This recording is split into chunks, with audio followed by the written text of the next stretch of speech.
Hi guys, big love shoutout everyone. Ayan, shoutout guys sa inyo lahat dyan mga master. Shoutout. Ayan. Nag-latte tayo ngayon guys, no? Para sa nating enhancing ng kamay, no? Para practice tayo.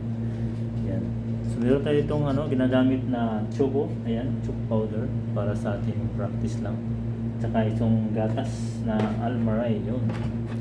So yan guys, no? 10 lang po yung nagawa kong latte art ngayon. 10 lang. 2, 4, 6, 18. So yan guys, 10 lang yung latte art natin nagawa ngayon kasi wala na po akong basong lagayan, yung glass na ganito, wala akong lagayan, no. Papakita ko sana lahat sa inyo yung latte art ko lahat na nasa 20 plus, no. Magta 30 plus yung latte art ko, alam, no. So wala pa rito yung inverted swan, inverted tulip, mga yung butterfly ko na advance, tapos yung isa ko pang yung rabbit, marami pa akong alam eh, hindi ko pa alam, wala kasi akong lagayan eh, yan lang oh. 10 lang kasi yung lagayan ko sa baso guys, no.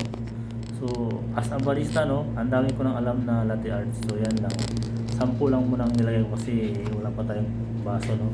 Papakita ko sana sa inyo lahat yung aking mga nalalamang skill sa latte artist, no. So hindi ko pa nga mailabas kasi wala tayong lagayan. So shoutout guys sa inyong mga lahat dyan, mga master. Thank you sa mga nanonood dyan. Salamat sa inyong lahat. Salamat sa mga tumitingin sa aking latte art. So ayan guys, no. Inshallah pagka na nakabili tayo ng mga baso, pagkita ko sa inyo lahat yung mga latte art ko na nalalaman. Ang dami ko pang hindi nalagay dyan. So 10 lang muna yung nilabas ko, no. 10 latte art lang nilabas ko. Yan. Ito yung makina ko guys na ginagamit. Ito yung single group na with horsepower 4, yan. Horsepower 4 po siya, maganda pong klase, pang commercial. Dito po ako napapractice guys, no, sa machine na yan.